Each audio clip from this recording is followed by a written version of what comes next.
Let's go to Proverbs 1 and verse 11. Proverbs 1 and verse 11.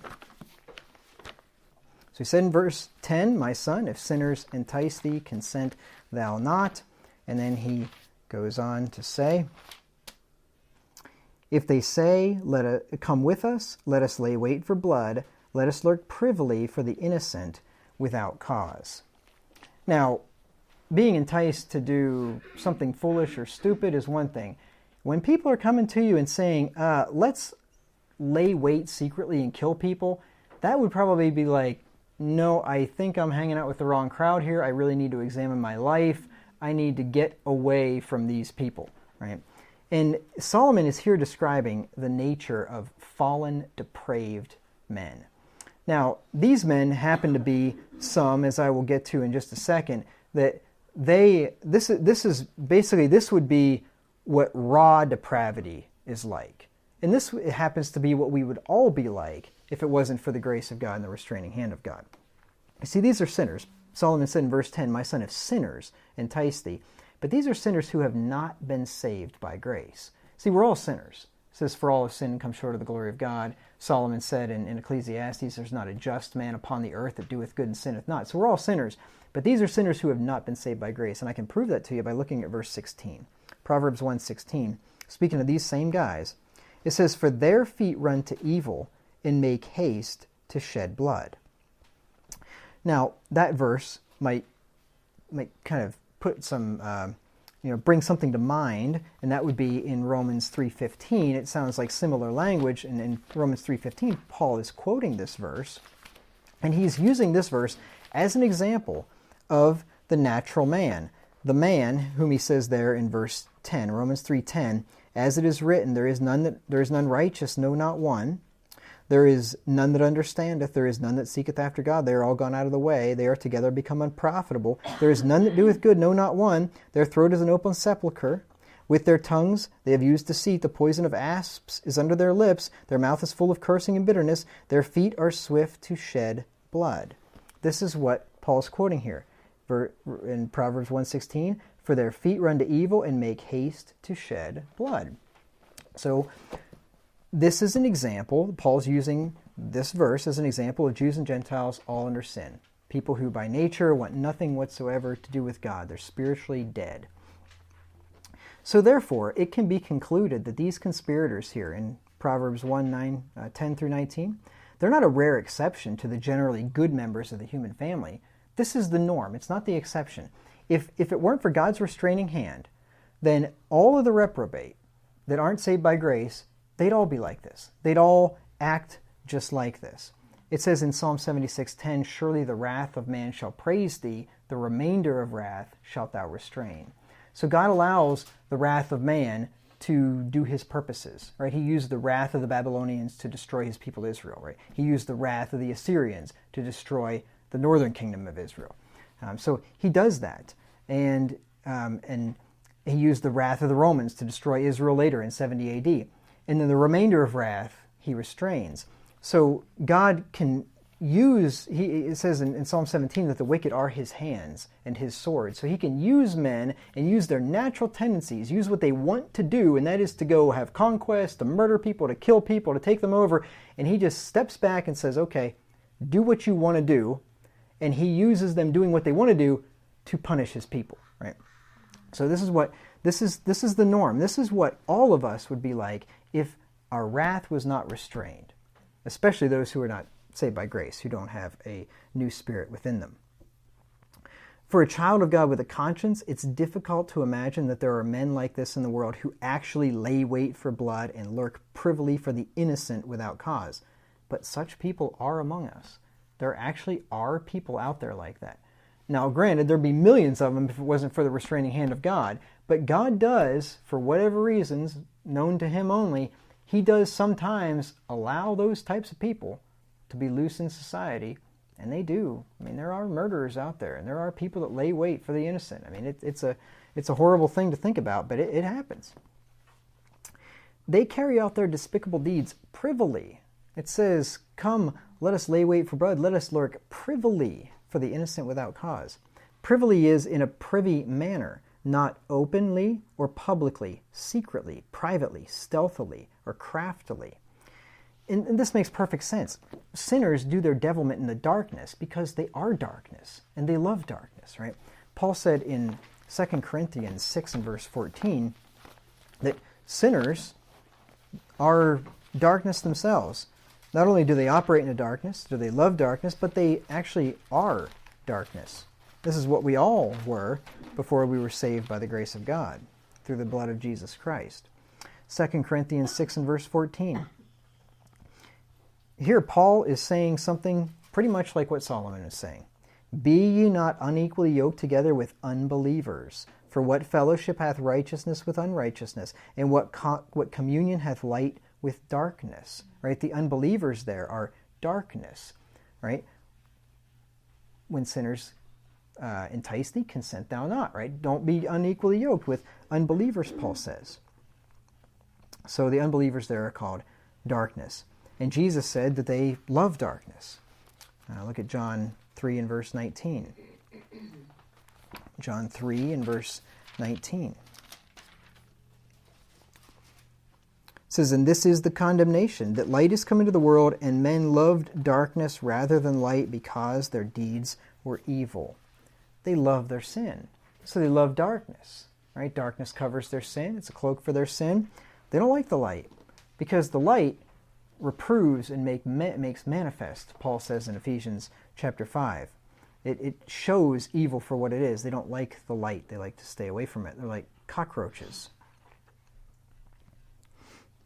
Sinners commit their sins at night when they can be concealed. And Peter said, remember in 2 Peter 3:10, he said that the day of the Lord would come as a thief in the night, right? So he's using the principle there of surprise. Basically, thieves come in the night because in the night they can come unawares. And he's saying that the day of the Lord, the coming of the Lord, not that the Lord's a thief, but the Lord is going to come as a thief. Like you're not going to know when he shows up.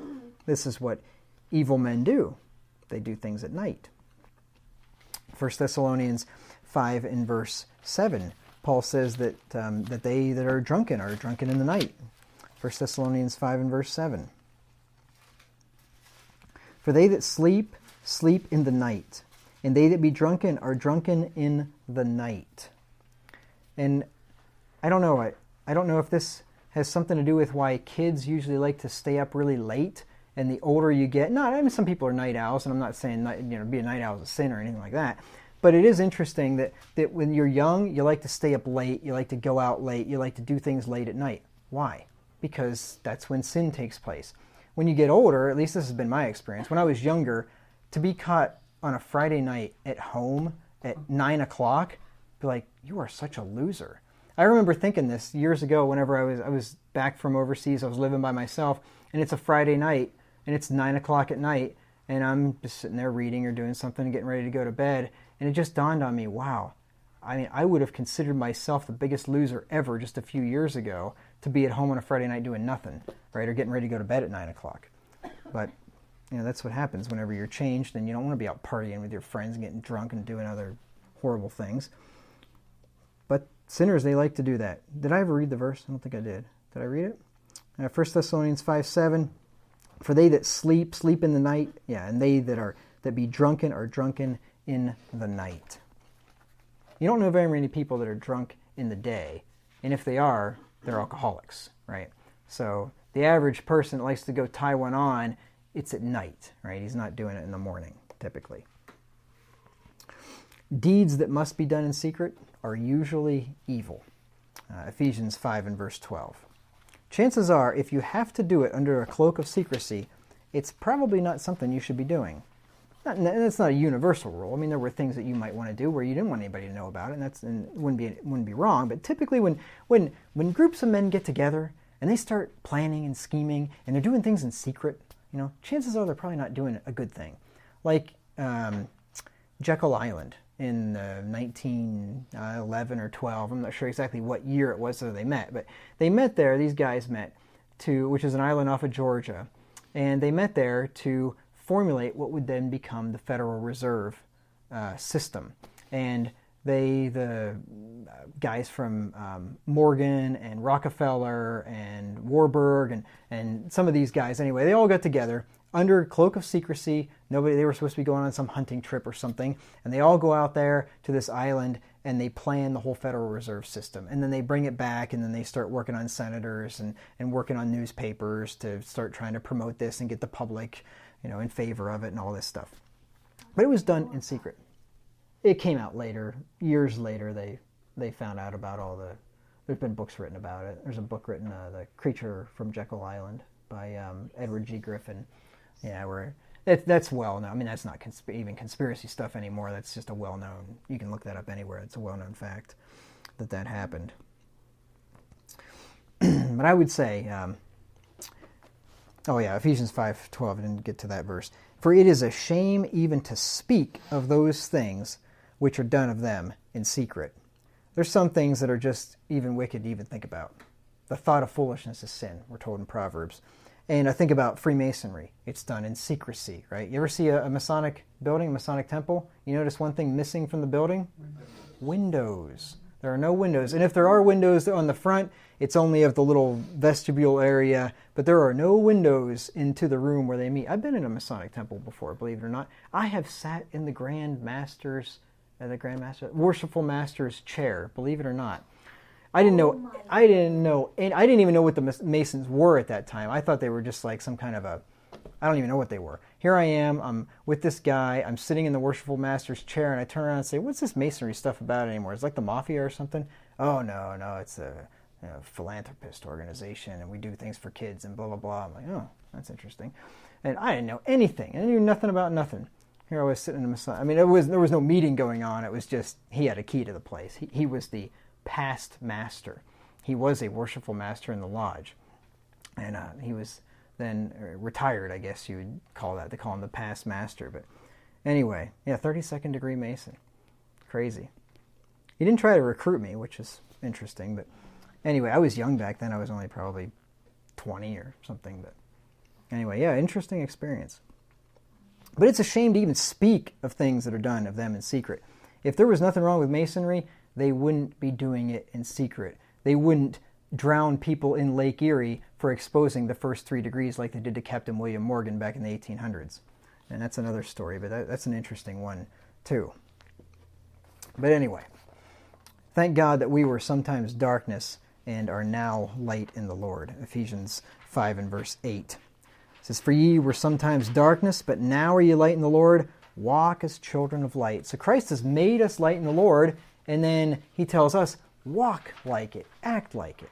Right? If sinners entice thee, consent thou not. If they say, come with us, let us lay wait for blood, let us lurk privily for the innocent without cause, don't do it for goodness sakes. Now these reprobates here, these ones that lay wait for blood and lurk privily for the innocent, they would be classified as psychopaths today. This would be pretty much textbook psychopathy. Is that a word? Psychopathy, I think. Psychopaths show no empathy for their fellow man, even for those they know to be innocent. For a psychopath, and people throw that term around like somebody they don't like or something, they call them a psychopath. But a psychopath, by definition, is somebody who shows no empathy. They don't have normal human emotion. It's hard to get close to them. Some of them will act very charismatic just to get close to you to accomplish whatever they want to. But they don't have normal human emotions. And to them, to kill an innocent person wouldn't matter to them. If they did that, they wouldn't feel bad about it. They would have no remorse. That's what a psychopath is. Paul talks about people like this. Their consciences are seared with a hot iron in 1 Timothy 4 and verse 2. Thankfully, there's not a ton of them out there, but there are people like this out there. 1 Timothy 4:2, speaking lies and hypocrisy.